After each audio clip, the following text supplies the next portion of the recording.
Joe, you're muted. There we go. Hear me now? All right. So we don't have a presentation this week, but we are going to go over a couple headline fonts. This time will be with Rochester. Sorry, I just got back from the vet, so I'm a little reading through what I was supposed to be presenting. All right.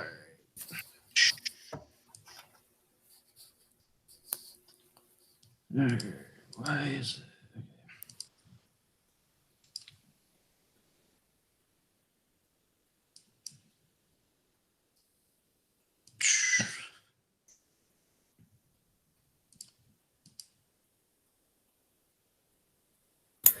All right, while Joe's getting set up, the poll is up. Which of these things is most annoying?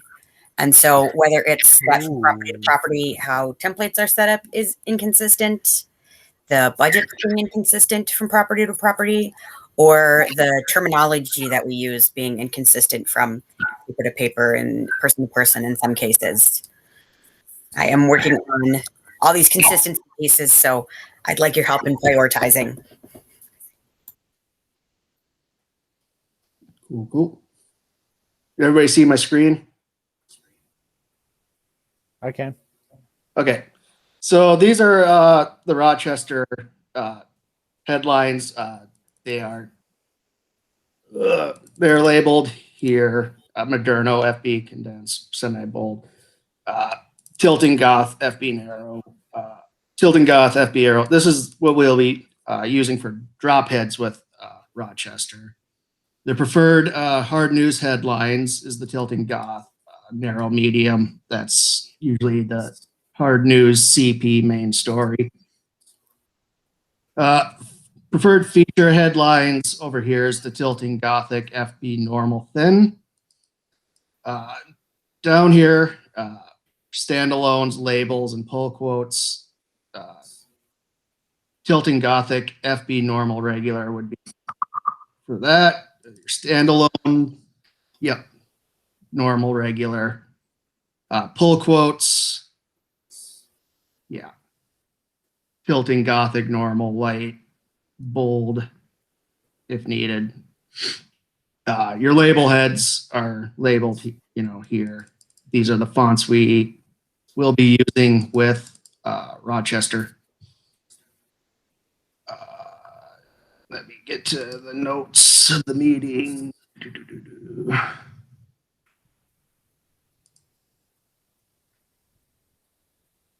Yeah, so Gothic FB narrow medium is preferred for hard news stories.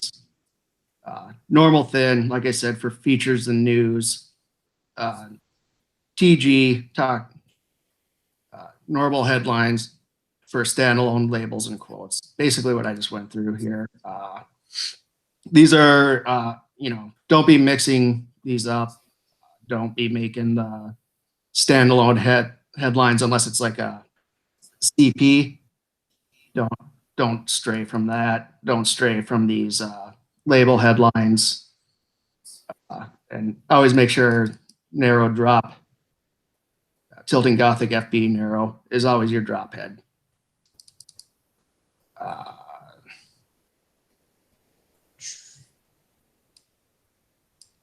right. Sorry if I was a little rushed. Again, my cat's a little upset with me right now. I have to give her medicine. So we have some other topics to address. Sports calendars.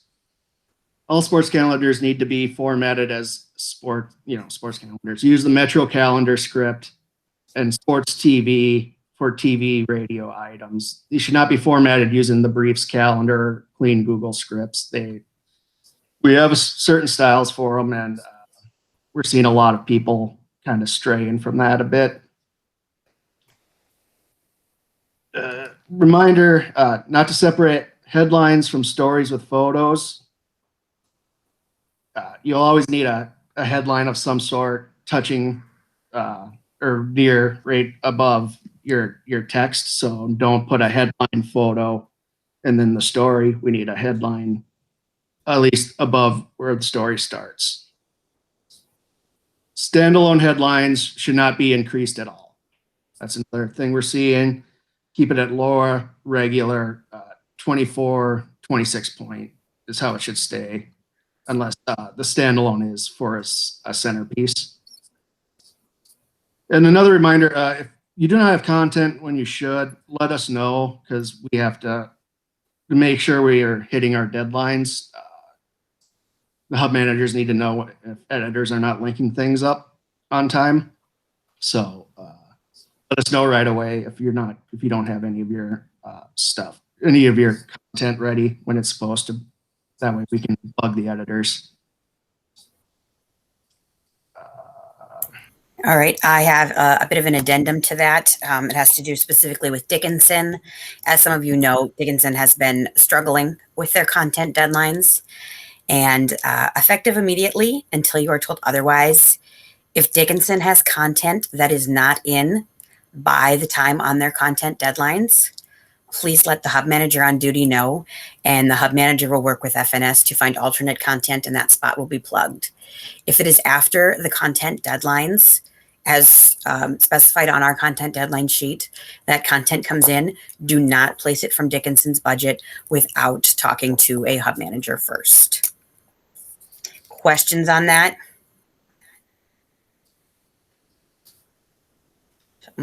If anybody in their Slack room is bothered by that or giving you any pushback, just alert the hub manager and we'll take care of it. None of you need to deal with that. We're working on ensuring that they can meet their content deadlines. And when they cannot, we're just going to have to be plugging because we need to get their stuff out on time. So go ahead and let me know if you have any questions on that. I want to apologize to all of you. I screwed up on Tuesday and I let you all down. I did not properly communicate everything that was planned in advance to do with the Chauvin verdict and the shared content module for that. Angela, a special apology to you because I assigned you the shared content module, but then didn't even actually send you a note to let you know it was expected of you, which is not okay of me. I apologize to all of you. That was a complete communication failure on my part, and I apologize, and I promise to do better next time. You all did phenomenal with it, though. Thank you all, everybody who was working on Tuesday and had to deal with that stuff, especially given that I gave you absolutely no instructions. You all did really well and you handled it wonderfully. So thank you for being phenomenal, even as I failed you. I appreciate it so much. And the papers were all very complimentary of the way their editions looked and how everything worked for them in regards to that verdict and getting it in print as much as possible, getting the pages out. You all did a great job. Tuesday was a weird day. I made it worse, and you all did awesome anyways. Thank you so much. I really appreciate that. One thing that I hope you all will be seeing more soon, perhaps maybe you've even seen it today, is, as we talked about before, I was working on training our reporters on different things they can do to make design easier and design better.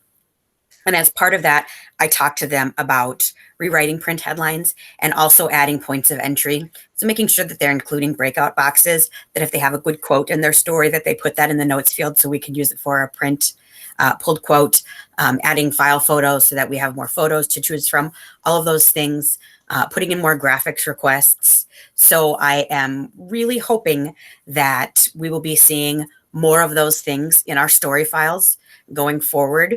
So please make sure that you are paying clear attention to the notes field, because I told all the reporters as I was training them, I've trained about 60 of them now, and I have more sessions coming up, that we all are expected to read the notes field, because that pops up for us when we place the story on the page. So if there's something that they have for us, that they should put it there. If they put a breakout box at the bottom of the story, that they should write in the notes field that it's there, all those kinds of things. So please make sure you're paying attention to that stuff.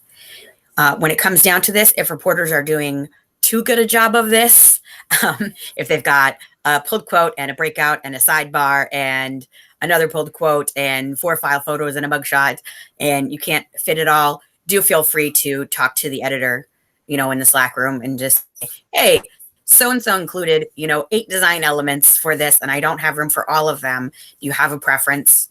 If they have a preference, then you can do whatever they express as their preference. Otherwise, you can choose what works best design-wise.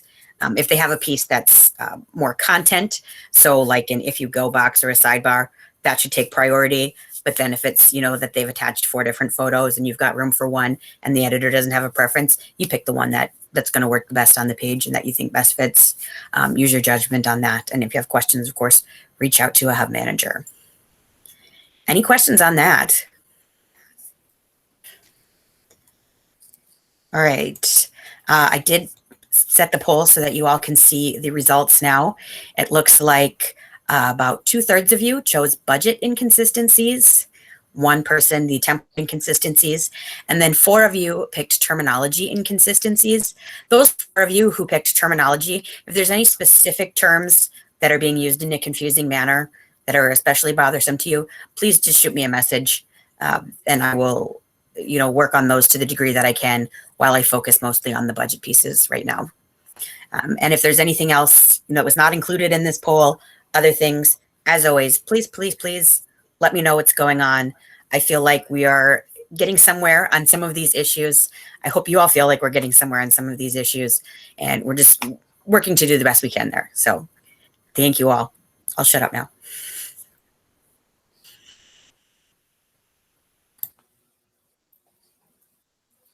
I just have one quick thing to go over. So I'm going to present here just for a second.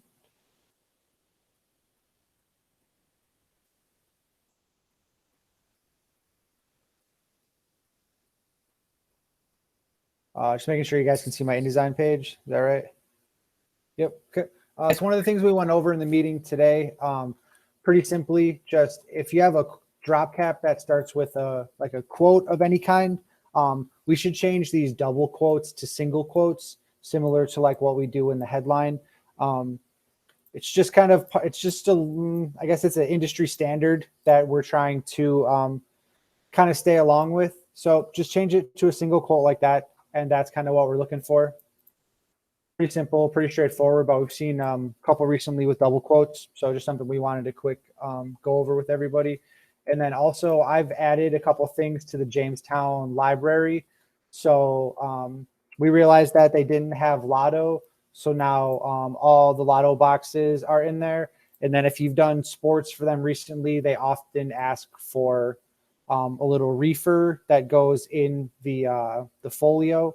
It's basically, sometimes they have a photo, team photo, or team logo.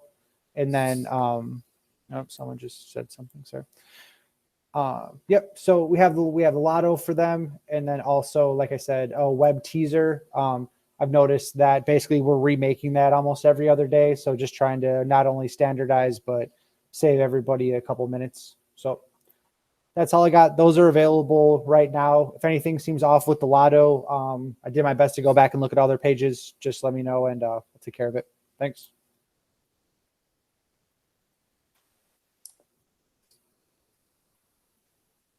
And I think that is all we hub managers have. Do we have any questions on any of the items we discussed from y'all?